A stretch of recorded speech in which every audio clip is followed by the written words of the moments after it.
kisah akan berfokus pada seorang karyawan toko souvenir museum di London bernama Stephen Grant. Diceritakan Stephen ini orangnya cerdas dan memiliki keahlian di bidang sejarah Mesir kuno. Dia juga bisa membaca hieroglif dan sangat menjunjung tinggi nilai sopan santun dengan kelembutan hatinya. Namun, di balik semua itu, ada kelainan yang sering ia alami terkait gangguan tidur yang sangat cukup parah. Bukan karena gak bisa tidur karena mikirin baut, tapi sepertinya sesuatu sering terjadi ketika Step tidur. Makanya dia selalu mengikat kakinya. Tapi di malam kali ini, ikatan itu tidak ngaruh karena pasalnya Step bukan hanya terbangun dalam keadaan terluka, tapi lokasinya juga jauh dari London, tepatnya di pegunungan Alpen, Swiss. Go back to sleep, worm. Hello? Where are you? Surrender the body to Mark. Sorry, what? The body? What? Surrender the body? What body? Idiots in control.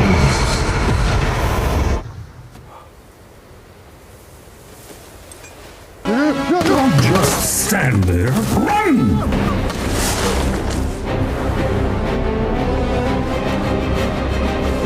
Jadi apa cenah yang sebenarnya terjadi, gengs? Step berkamuflase menjadi warga penganut sekte Dewi Amit yang tengah melakukan penimbangan amal oleh seseorang bernama Arthur Harrow. Yang seimbang dia selamat, sedangkan yang dosanya lebih banyak maka harus menyerahkan jiwanya untuk sang dewi. Tapi si penjaga tadi rupanya bukan tanpa alasan nembakin Step. Katanya seseorang telah melakukan penyergapan dan membunuh 2 penjaga kita demi mencuri scarab. Tidak butuh waktu lama, Arthur berhasil menemukan Step. Dia mengira kalau Step adalah pembunuh bayaran. Sempat melakukan pembelaan, tapi Arthur minta Step supaya mengembalikan scarabnya, benda yang tiba-tiba ada di saku Step Thea. You will give him nothing. I'm not. So strange. Sorry, but there we go. Just take it. It's my kind of. Right, well, take it. I can't. I'm trying to stop my legs from. Sorry, mate. Gelo, gengs, tiba-tiba saja semua yang nahan Step pada ngajarongkeng. Hal itu membuat Step jadi bulan-bulanan para warga sekte, tapi berhasil kabur menggunakan mobil roti. Namun masalah tidak serta-merta beres karena pasalnya Step tidak dibiarkan kabur begitu saja.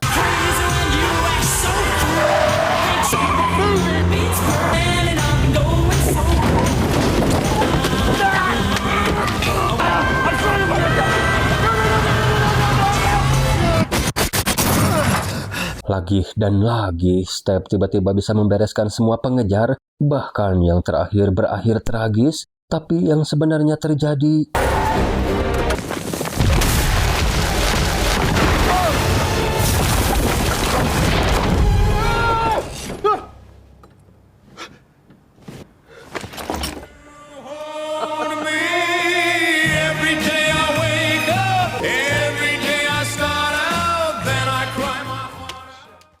Yakin cuma mimpi. Awalnya Step mengira gitu, tapi lambat laun semua terungkap.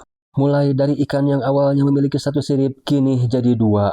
Ditambah Step yang sudah punya janji dinner dengan seseorang, ketika dihubungi faktanya Step lah yang tidak datang. Karena hari janjian adalah 2 hari yang lalu. Dengan keadaan bingung, Step pulang kembali ke apartemen. Tapi baru juga sampai, Step menemukan kejanggalan dengan propertinya yang rusak. Faktanya, di sana tersimpan kunci dan ponsel yang tidak lama dari itu masuk panggilan dari Neng Lela. Step bertanya, "Who are you?" Karena ponsel ini baru ia temukan tiba-tiba di apartemennya. Neng Lela memanggil si pemilik ponsel dengan sebutan Mark. Tentu nama itu tidak asing baginya, tapi telepon terputus dan Neng Lela juga tidak bisa dihubungi balik. Seketika terdengar suara seorang memanggil namanya, tapi saat dicek tidak ditemukan siapapun. Malah lampu kekerejepan bak sedang terjadi gempa.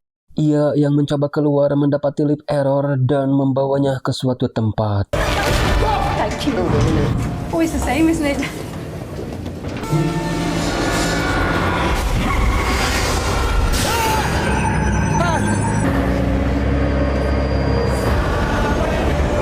Ampun, Jenderal. Step semakin sadar kalau ini adalah real ketika melihat Arthur mengikutinya ke museum. Sempat minta tolong security, tapi ia malah sibuk teteleponan. Adapun security lain yang ternyata dia masih bagian dari sekte Dewi Amit. Arthur bertanya di mana scarab karena katanya itu bukan milikku tapi milik Dewi Amit.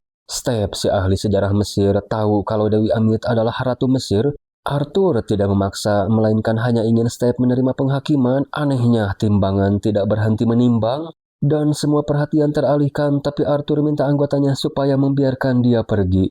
Hingga di malam harinya saat museum sudah tutup dan sepi, tak yang terjadi.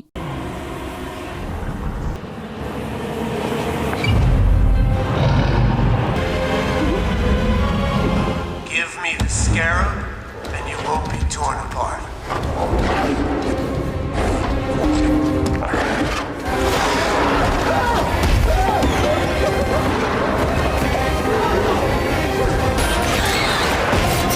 Dari sinilah Step mulai paham kalau dirinya memiliki sosok lain. Secara medis bisa dibilang kepribadian ganda, tapi ada sosok alter ego juga yang merujuk pada identitas rahasia saat berubah menjadi avatar Khonsu, seperti sosok Monaig yang merupakan alter ego tempur milik Mark.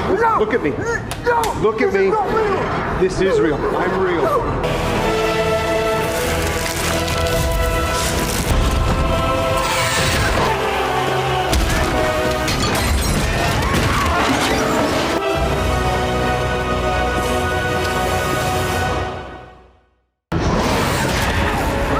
Seperti biasa ya geng, Step pasti bangun dalam keadaan sebelum dia tidur seolah-olah tidak terjadi apa-apa. Penasaran kejadian semalam benar atau tidak, Step pun segera pergi ke museum dan mendapati tukang yang habis benerin toilet. Bertanya ke security, katanya ada ledakan pipa, lantas Step pun nyeletuk bagaimana jika kita cek CCTV. Dan itu malah berujung pemecatan Step karena pasalnya makhluk yang ngejar dia sama sekali tidak terlihat di video. Menganggap Step sudah gila karena telah merusak fasilitas museum.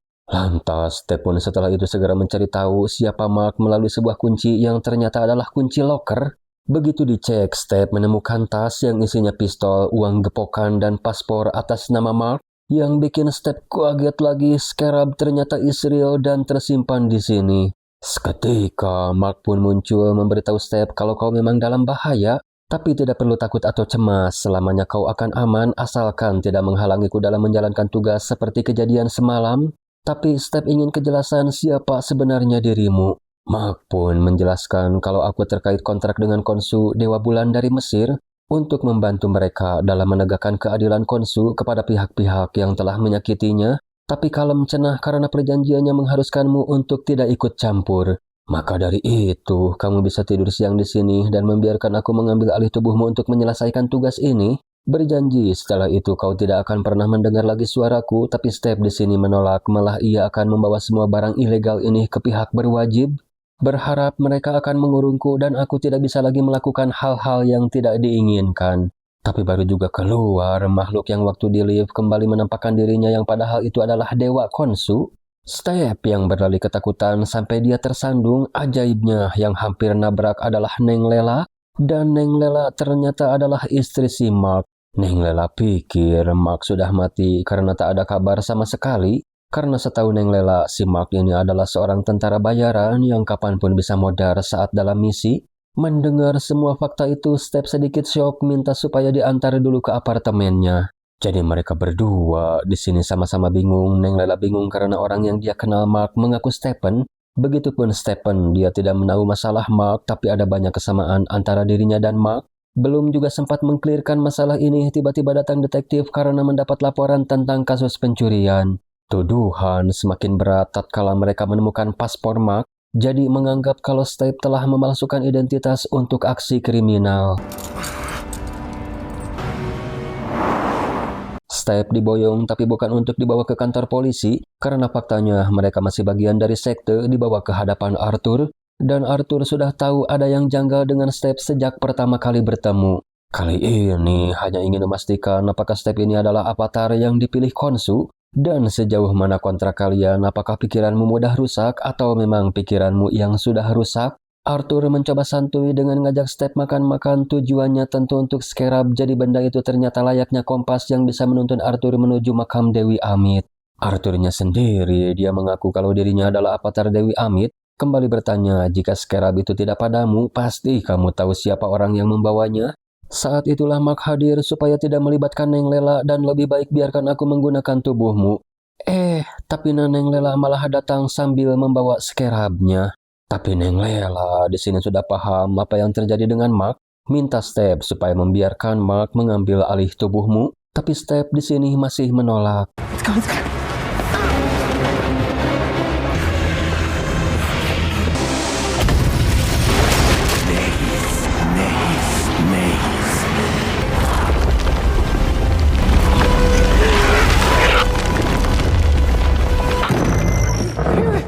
Mereka malah terjebak, udah gitu anjing Mesir juga datang ke Gibeng yang membuat Step berubah, tapi itu bukan Moon Knight, melainkan alter egonya Step yaitu Mr. Knight, makanya agak-agak kocak.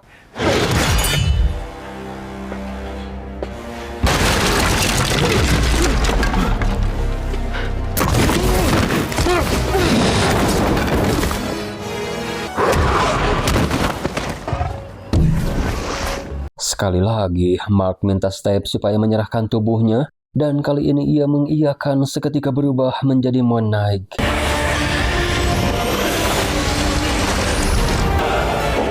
Get it out of here!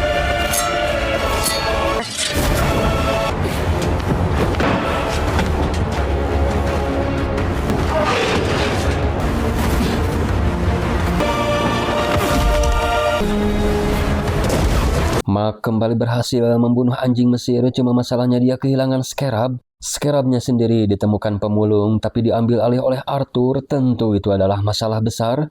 Jadi kali ini Mark tidak mengembalikan tubuhnya pada Stephen karena faktanya Stephen lah pikiran lain yang diciptakan Mark. Dengan tujuan untuk menghilangkan stres dan trauma berat yang ia derita, sekaligus menjawab kenapa Stephen tidak ingat apapun tentang Mark karena selain dinding pembatas yang Mark buat, mekanismenya juga Mark hanya menggunakan tubuh Stephen ketika ia tidur saja. Beda kasus ketika Mark jadi Stephen, dia masih bisa melihat dan mengawasi dari setiap pantulan bayangan. Jadi kali ini Mark tidak akan dulu melibatkan Stephen sebelum misinya selesai.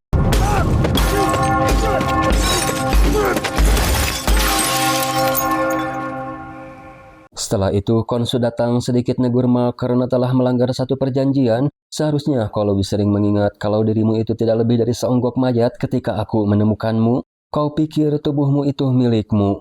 Mark pun menyela akan ku cari scarab itu dan menyelesaikan semuanya. Lalu setelah itu kontrak kita pun selesai. Where are we going? Where the hell do you think? Beginilah cara Mark bisa dengan cepat berpindah antar negara, sedangkan Neng Lela sepertinya dia juga akan nyusul ke Mesir dengan paspor rakitan.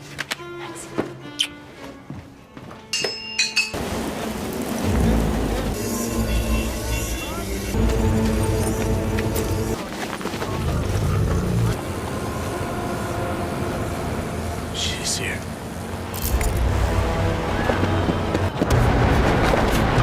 Mark mendatangi anak-anak sekte untuk menanyakan di mana lokasi Arthur. Kita akan melihat betapa loyal dan setianya mereka terhadap Dewi Amit, tetap bungkam meski diancam akan dibunuh. Tapi Step yang kali ini tidak tidur berhasil mengambil alih tubuh Mark meski hanya sebentar. Impact-nya, Step melepaskan para sekte dan malah ia akan kembali ke London.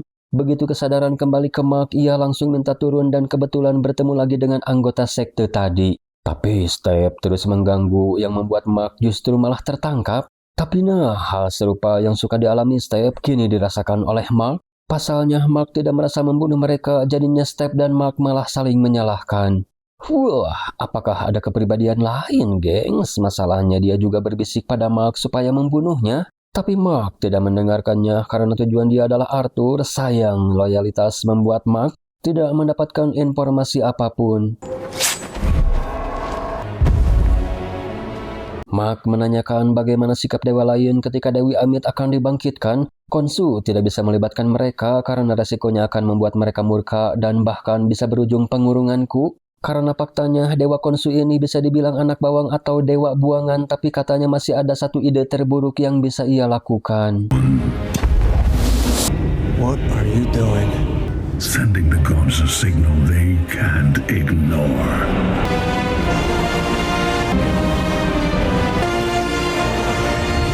You're getting desperate, old bird. Keep digging! Jadi Khonshu ngirim sinyal darurat yang mana setiap avatar para dewan-dewa maupun dewi akan dikumpulkan. untuk sebuah kongres di majelis dewan, tepatnya di dalam piramida Giza, dipimpin oleh Selim, avatar dari dewa tertinggi yaitu Orisis. Jadi para dewan yang disebut ini anggotanya ada 5, berkumpul melalui avatarnya masing-masing untuk mendengarkan pengaduan Khonshu. To the point saja, Khonshu minta para dewan bertindak terkait Arthur Harrow yang sedang mencoba membebaskan Dewi Amit. Dewi Amit sendiri, kenapa ia dikurung? Selain sosok Dewi yang sangat ditakuti para dewan, Dewi Amit juga terlalu kejam pada manusia. Menghukum manusia bukan karena apa yang dilakukan, melainkan apa yang akan dilakukan karena Amit bisa melihat masa depan. Tuduhan Khonshu termasuk kategori berat dan tidak bisa diputuskan secara sepihak. Maka dari itu Arthur pun dipanggil ke majelis yang mana dia sangat cerdik dan licik, memanfaatkan kemantanannya sebagai avatar Khonshu untuk bersaksi kalau Dewa Khonshu adalah dewa gila. Dan rasanya aku tidak perlu menjelaskan itu karena kalian lebih paham, makanya Khonshu dibuang dari dewan. Tidak sampai di situ, Arthur juga mengatakan kalau avatar Khonshu dia mengidap penyakit mental, entah berapa kepribadian yang ia miliki, yang jelas itu sangat membahayakan orang-orang di sekitarnya. We will not tolerate violence in this chamber. Arthur melanjutkan kalau Khonshu sengaja memilih avatar banyak pikiran supaya dia mudah mengendalikan dan memanfaatkannya. Dewan pun memberi kesempatan Mark untuk bicara, mengakui dirinya sakit, tapi dengan kesadaran penuh, Mark membenarkan betapa berbahayanya orang ini. Namun semua itu percuma karena para dewan lebih percaya Arthur dan kongres pun ditutup. Setelah pada pergi, ada satu avatar bernama Yatzil dari Dewi Hathor. Rupanya dia percaya Mark dan memberitahu masih ada cara lain untuk menghentikan Arthur. Temukan sarkofagus Senpu, maka kau akan menemukan lokasi makam Amit. His sarcophagus was stolen and sold on the black market. You might want to start there. Tanpa berlama-lama, Mark langsung bergerak ke pasar gelap, tapi malah bertemu Neng Lela dengan dandanan baru karena memang dia sempat terlibat kasus di Mesir. Diminta ikut karena Neng Lela tahu di mana barang yang kau cari. Jadi Neng Lela ini asli orang Mesir lalu pindah ke London karena sebuah kasus.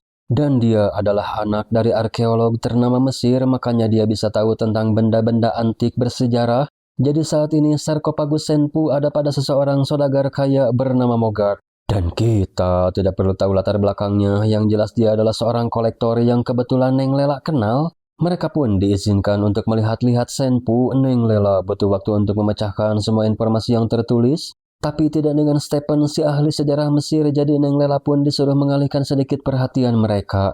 Stephen sebenarnya sebel dan terpaksa membantu Mark mengikuti instruksi, tapi tiba-tiba datang Arthur menawarkan scarab pada Mogart. Sebagai sang kolektor sejati, tentu Mogart tergiur. Tapi sebelum itu Arthur mengungkap kematian ayah Neng Lela yang selama ini dirahasiakan Mark.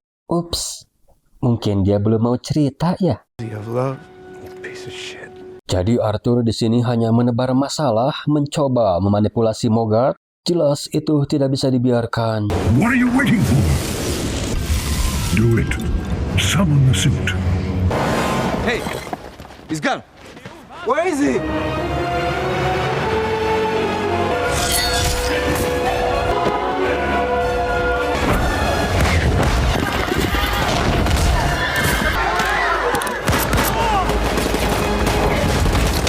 Buy me some time.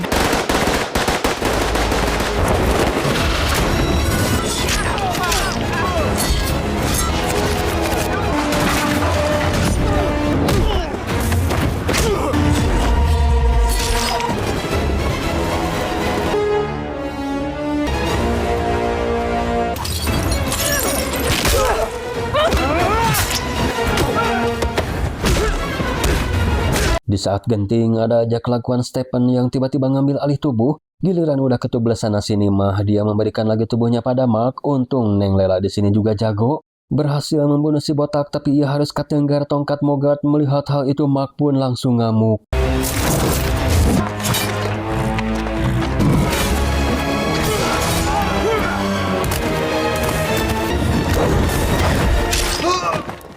Sayangnya si Arthur tadi pergi duluan, cuma saat mereka pergi juga Neng Lela membahas perkataan Arthur.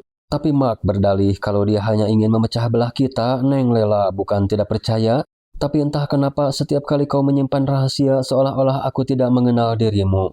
Namun lagi-lagi jemaat Arthur mengikuti mereka. Tapi kita singkat waktu saja, mereka berhenti untuk mencari tahu makam lewat Senpu. Namun tidak ditemukan petunjuk apapun. Tidak ada pilihan lain selain menyerahkan tubuh meski berpotensi Stephen tidak akan memberikannya lagi. Tentu hal beginian mah bagi Stephen bukanlah hal sulit.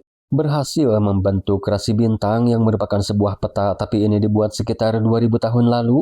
Jadi lokasinya tidak akan akurat karena langit di setiap tahunnya berubah. Khonshu ada satu cara, yaitu membalikan langit ke 2000 tahun lalu.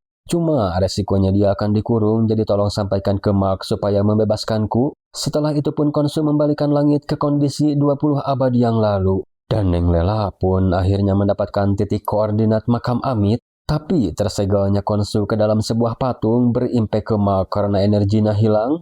Bisa dibilang Mark saat ini tidak jauh dari tukang nasi uduk alias manusia murni.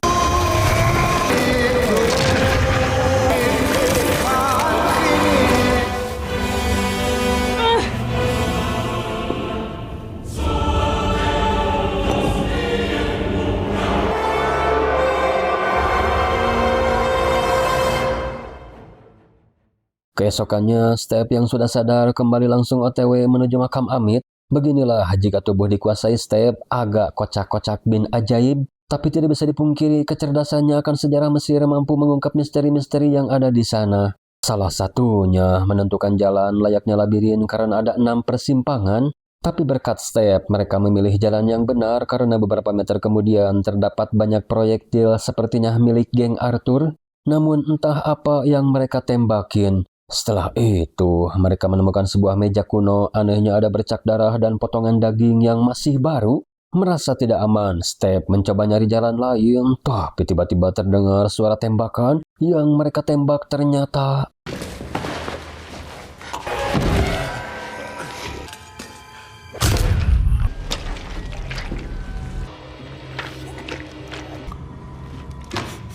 Pada akhirnya mereka harus ketahuan oleh si penjaga makam Amit. Lalu bagaimana cenah cara Step melawan mumi itu? Jangankan dia, Mark tanpa mau naik pasti akan kesulitan, masalah lain mereka jadinya terpisah.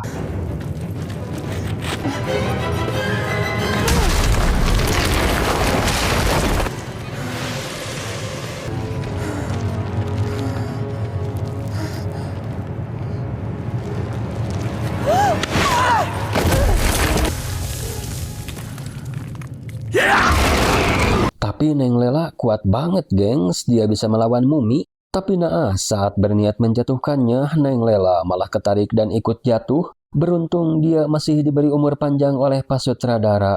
Lain dengan Stephen, Mark di sini hanya bisa muncul melalui bayangan dari air saja.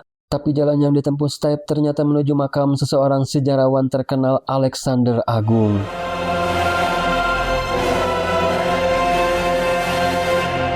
Tapi Neng Lela malah bertemu Arthur. Kesempatan ini ia gunakan untuk menghasut Neng Lela melanjutkan cerita tentang kematian ayah Neng Lela, bahwasannya dia dibunuh oleh tentara bayaran. You're saying that Mark was one of them? Iya, itu adalah versi Arthur dan memang kejadiannya begitu, tapi itu sudah lebih dari cukup untuk memberi alasan Neng Lela membenci Mark. Sedangkan Stephen begitu mahirnya dia tentang sejarah Mesir kuno, sekali analisa dia bisa langsung tahu di mana Ushabti alias patung penjara Dewi Amit disimpan.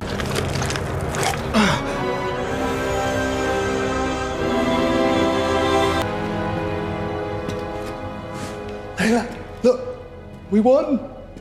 Namun Neng Lelanya di sini sudah kapalang murka. Stephen pun membiarkan Mark menguasai tubuh, tapi Mark yang minta supaya pergi dulu dan berjanji akan menceritakan semuanya. Tidak digubris Neng Lela yang kekeh ingin kejelasan saat ini juga. Mark pun cerita membenarkan kalau pada saat ayahmu terbunuh, ia ada di kelompok pembunuh bayaran itu. Satu rekannya terlalu serakah sehingga ia membunuh semua arkeolog, tapi pada saat itu Mark berusaha nolong ayahmu. Dan yang terjadi, dia juga menembakku. Mungkin seharusnya aku juga mati, tapi dari situlah semua perjanjianku dengan Dewa Khonshu dimulai.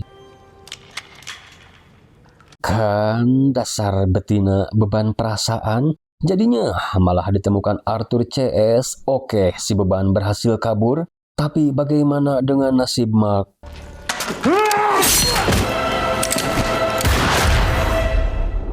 Tanpa Zirah mau naik bisa apa, gengs? Apakah Mark kali ini akan jadi mati? Gak mungkin lah ya, masa iya pemeran utama jadi hantu? Tapi Sean tiba-tiba berada di sebuah fasilitas rumah sakit jiwa. Ajaibnya, ada Mark di sana dengan keadaan tawala kaya. Anehnya, perawat di sana adalah Neng Lela. Bahkan lebih aneh lagi, dokter yang nanganin Mark adalah Dr. Arthur Harrow. Mark yang melihatnya pun langsung trauma, berusaha pergi dalam keadaan tertatih-tatih. Dan petugas juga tidak bisa menghentikan Mark, namun saat ia sembunyi menemukan peti mati gugur bugan yang ternyata isinya adalah Stephen. Wah, cena gengs, kok bisa Stephen dan Mark malah jadi seperti saudara kembar? Tapi it's okay, jadi kita bisa kabur dari sini bareng-bareng. Mark sebenarnya melihat ada satu peti lagi yang gugur bugan, tapi ia menghiraukannya karena ingin segera keluar dari tempat ini.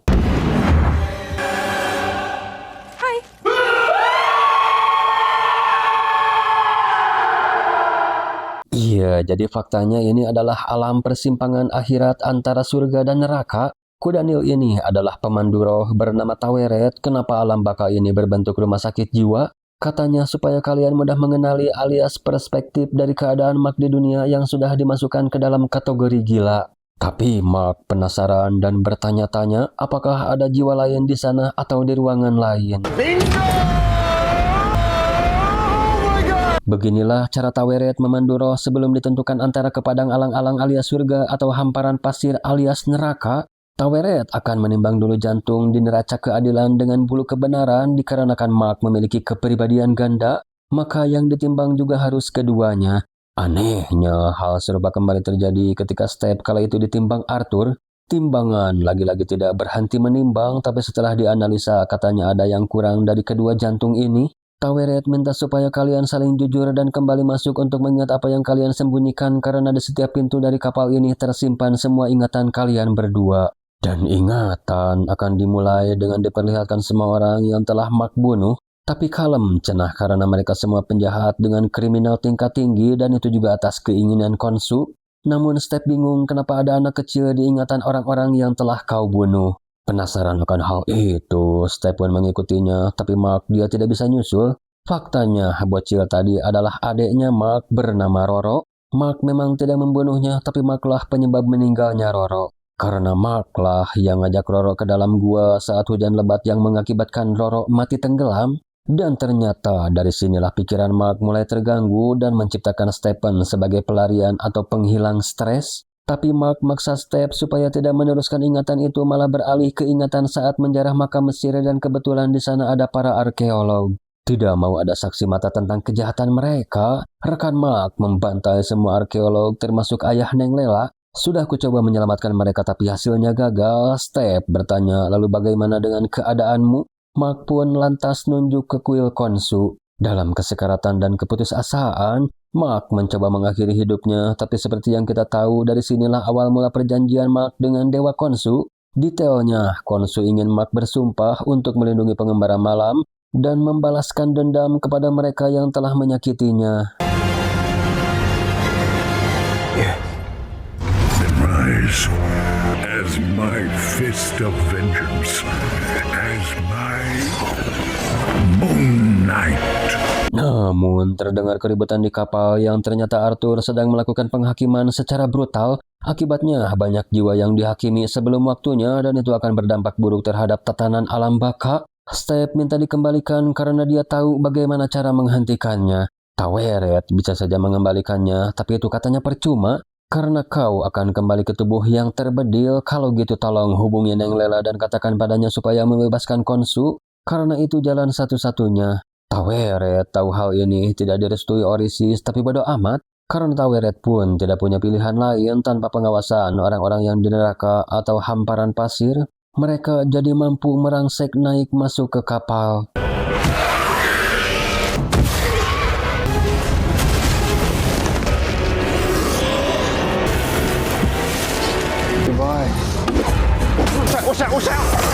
Mark akan diseret ke neraka, tapi Stephen berpikir kalau Mark bisa, maka aku juga bisa.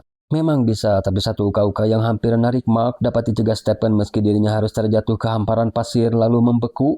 Kita ke dunia nyata dulu. Arthur ditilang polisi karena dia sudah berhenti bayar pajak, tapi dia tahu bagaimana cara memperlakukan aparat yang korup.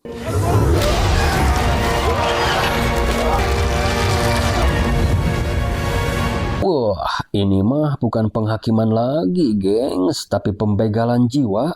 Neng Lela yang berpura-pura jadi anggota Dewi Amit diperingati Taweret yang masuk ke jasad polisi kalau kau tidak akan sanggup melawan kekuatan Arthur. Mark yang sudah mati akan aku bangkitkan kembali, tapi dia memerlukan kekuatan Khonshu supaya kebangkitannya berjalan lancar. Taweret menawarkan Neng Lela jadi avatarnya supaya bisa menghancurkan usabti Khonshu yang tersimpan di piramida Giza. Tapi Neng Lela di sini menolak tawaran avatar, katanya ia akan melakukan itu sendiri karena kebetulan Arthur akan ke majelis dewan untuk melakukan ritual terakhir di sana. Singkat waktu, Arthur sudah sampai di majelis para dewan, tapi lihat betapa cupunya mereka padahal Arthur hanya bisa mengakses sedikit dari kekuatan Dewi Amit. Kesibukan Arthur, Neng Lela manfaatkan sebaik-baiknya untuk mencari usabti Khonshu.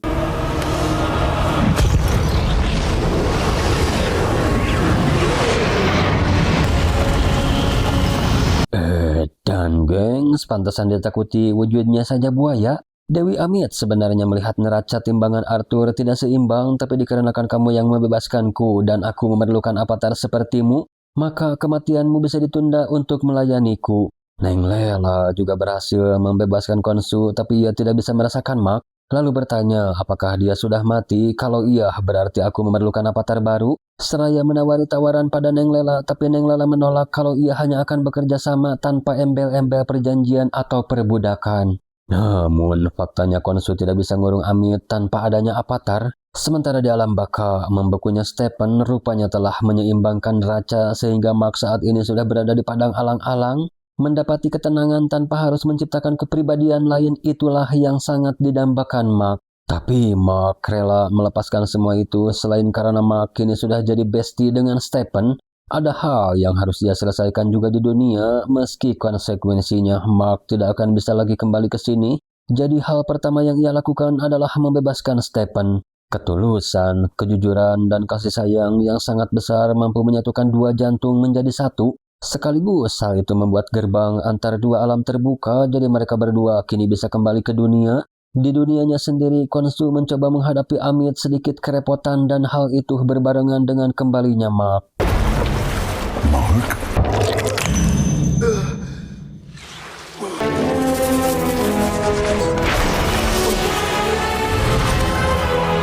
Mark sudah ditunggu Khonshu. Kali ini kita akan melihat bagaimana kompaknya antara Mark dan Stephen dalam berbagi tubuh. Step yang cerdas ingin merenegosiasi perjanjian akan melakukan apa yang diinginkan Khonshu untuk nyegel Amit. Tapi setelah itu ia minta supaya membebaskan kami. I will release you both. You have my word. Setelah dia dengan kekuatan Dewa Malam naik terbang menuju Kairo. Di Kaironya sendiri, Neng Lela menemukan Orisis yang sudah lemah. Dia bertanya bagaimana cara nyegel Amit. Caranya cukup simpel, kalau kita bisa mengurung Amit hanya ketika ia berada dalam wujud manusia. Majelis Dewan adalah tempat terkuat, jadi kita harus melakukannya di sini. Satu lagi, kita memerlukan banyak avatar. Avatar yang tersisa malah lodar. Seketika Neng Lela pun teringat tawaran Taweret. Taweret, are you there?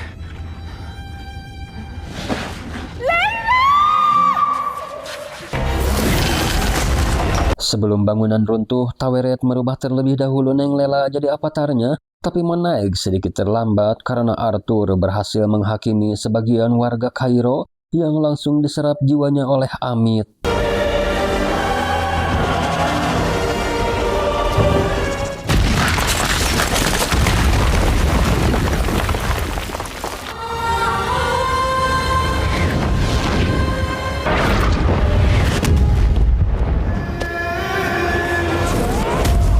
Wah, ada dua pertarungan sengit, gengs, antara dewa dan avatarnya. Sebenarnya tujuan kedua dewa ini sama, hanya berbeda masalah filosofis tentang makna keadilan.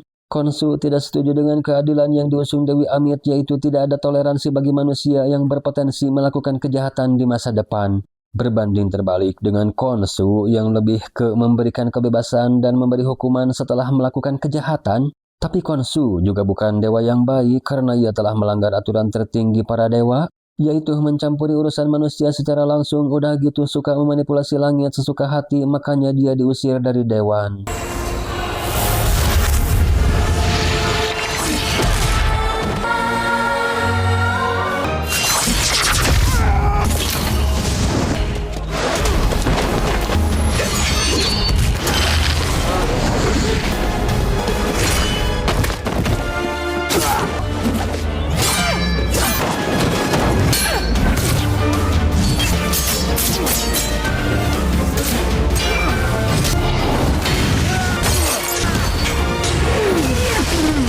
Pada akhirnya mereka kalah dari semua lini. Khonsu, Neng Lela, bahkan Mark itu sendiri, tapi lagi dan lagi. Fix ya gengs, ada kepribadian ketiga yang lebih edan lagi. Bahkan Mark sendiri tidak mengetahuinya karena tiba-tiba Arthur berhasil dikalahkan. Namun tidak dengan Amit, tapi Neng Lela tahu cara menyegelnya. Membawa Arthur ke majelis, lalu melafalkan mantra penyegel, membawa Amit masuk ke dalam tubuh Arthur. Di saat itulah Dewi Amit bukan hanya bisa disegel, tapi juga bisa dibunuh melalui tubuh panah Arthur. Tapi Mark di sini menolak hanya untuk menunjukkan kalau dirinya bukan lagi budak Khonsu. You want them dead? Do it yourself. Tapi Khonsu juga tidak bisa melakukan itu tanpa Avatar. Khonsu tidak maksa dan menepati janjinya. Mulai saat ini kau bebas.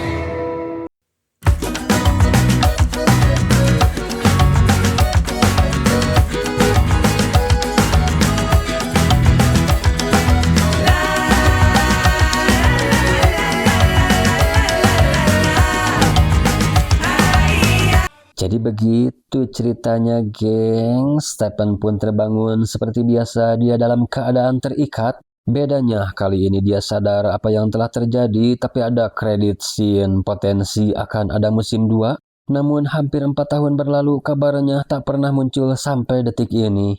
Jadi post kreditnya, Arthur yang sudah hampir pulih dari perawatan dijemput seseorang yang ia kira adalah sekte Dewi Amit.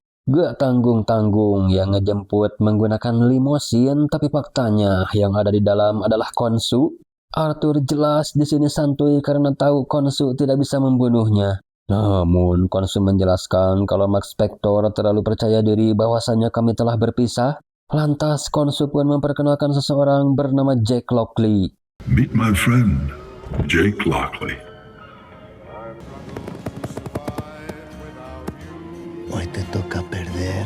Wait.